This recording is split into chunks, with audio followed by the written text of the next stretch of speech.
ಮನೆಯಲ್ಲೇ ಕೂತ್ಕೊಂಡು ತಿಂಗಳಿಗೆ 1 ಲಕ್ಷ ರೂಪಾಯಿಗಿಂತ ಅಧಿಕವಾದ ಹಣವನ್ನ ನೀವು ಆರಾಮಾಗಿ ಗಳಿಸಬಹುದು ಅಂದ್ರೆ ನಂಬ್ಲಿಕ್ಕೆ ಆಗ್ತದೇನ?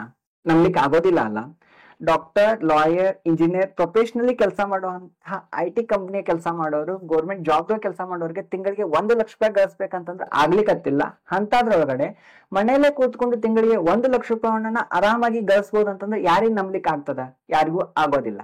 ಎಲ್ಲಾರು ಏನಂತಾರ ಅಂತಂದ್ರೆ ಇದು ಯಾವ್ದೋ ಒಂದು ಇನ್ವೆಸ್ಟ್ಮೆಂಟ್ ಸ್ಕೀಮ್ ಇರ್ಬೋದು, ಜಾಸ್ತಿ ಹಣನ ಇನ್ವೆಸ್ಟ್ ಮಾಡಕ್ ಹೇಳ್ತಾರ ಅಂತಂದ್ರೆ ಈ ಹೇಳುವಂತ ಇನ್ಫಾರ್ಮೇಶನ್ ಒಳಗಡೆ ಯಾವ್ದೇ ತರವಾದ ಇನ್ವೆಸ್ಟ್ಮೆಂಟ್ ಇಲ್ಲ. ಇನ್ಫ್ಯಾಕ್ಟ್ ಹೇಳ್ಬೇಕು ಅಂತಂದ್ರ ನೀವು 1 ರೂಪಾಯಿನೂ ಇನ್ವೆಸ್ಟ್ಮೆಂಟ್ ಮಾಡದ ಮನೆಯಲ್ಲೇ ಕೂತ್ಕೊಂಡು ತಿಂಗಳಿಗೆ 1 ಲಕ್ಷ ರೂಪಾಯಿನ ಆರಾಮಾಗಿ ಗಳಿಸಬಹುದು. ಇದ್ರೊಳಗಡೆ ಟಾರ್ಗೆಟ್ ಯಾರು ಆಗ್ಲಿಕ್ಕತ್ತಾರ ಅಂತಂದ್ರೆ ಕಾಲೇಜ್ ಸ್ಟೂಡೆಂಟ್ಸ್ ಮತ್ತು ಮನೆಯೊಳಗೆ ಕೆಲಸ ಮಾಡುವಂತಹ ಗೃಹಿಣಿಯರು.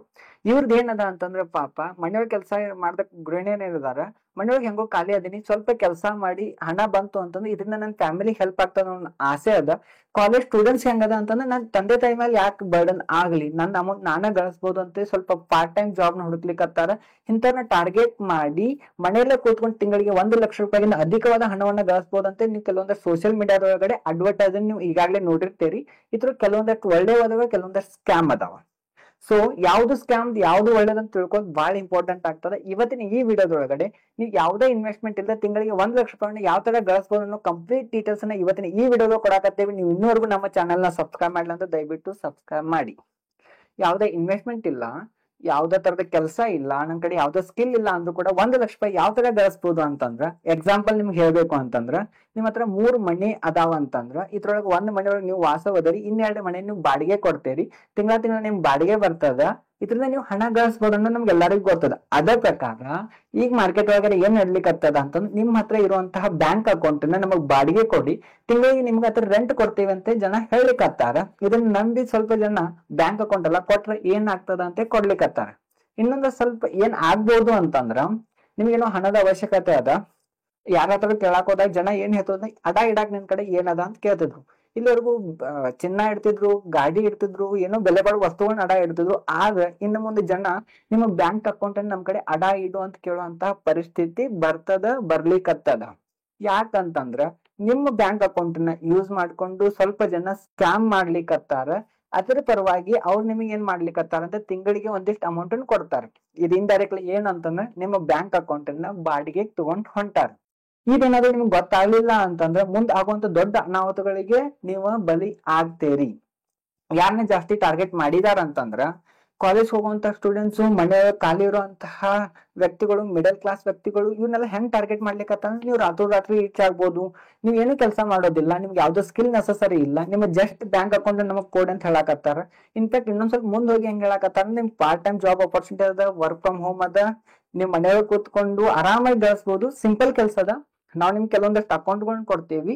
ಆ ಅಕೌಂಟ್ ನಂಬರ್ಸ್ಗೆ ನೀವು ನಿಮ್ಮ ಅಕೌಂಟ್ ಇಂದ ಅಮೌಂಟ್ ಅನ್ನು ಟ್ರಾನ್ಸ್ಫರ್ ಮಾಡ್ರಿ, ನಿಮಗೆ ಕಮಿಷನ್ ಕೊಡ್ತೇವಿ, ಮೀನ್ಸ್ ಇನ್ಸೆಂಟಿವ್ ಕೊಡ್ತೇವಿ, ಮಂತ್ಲಿ ಸ್ಯಾಲ್ರಿ ಕೊಡ್ತೇವಿ, ರೆಂಟ್ ಕೊಡ್ತೇವಿ ಅಂತ ಎಲ್ಲಾನು ಹೇಳಕತ್ತಾರ.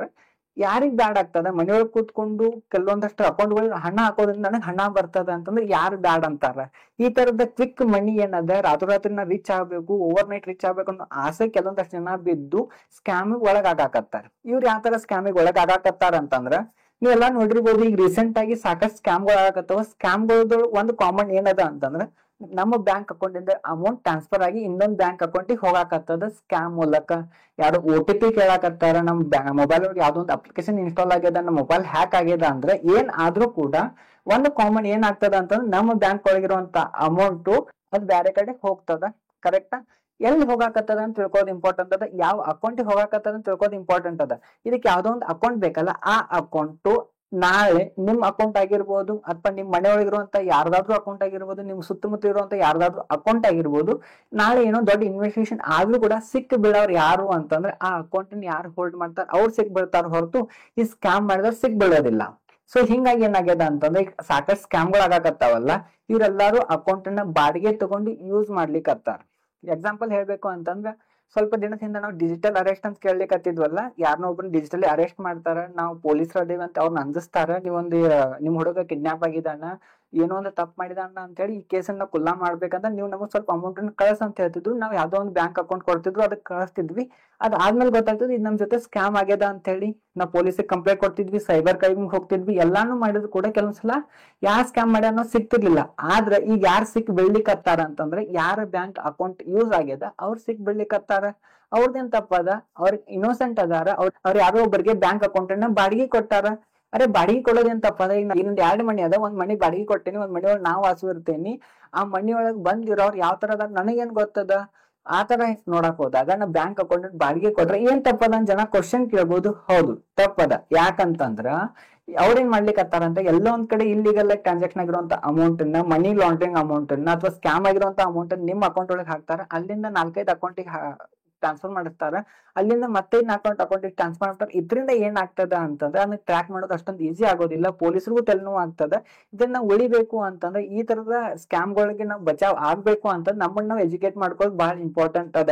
ನಿಮ್ಗೆ ಏನಾದ್ರೂ ಈ ಇನ್ಫಾರ್ಮೇಶನ್ ವ್ಯಾಲ್ಯೂಯೇಬಲ್ ಅದ, ಈ ಇನ್ಫಾರ್ಮೇಶನ್ ನೆಸಸರಿ ಅದ ಅಂದ್ರೆ ನಿಮ್ ಫ್ರೆಂಡ್ಸ್ ಮತ್ತು ಫ್ಯಾಮಿಲಿಗೆ ಶೇರ್ ಮಾಡಿ. ಈ ವಿಡಿಯೋ ನೋಡಿದ್ದಕ್ಕೆ ಧನ್ಯವಾದಗಳು.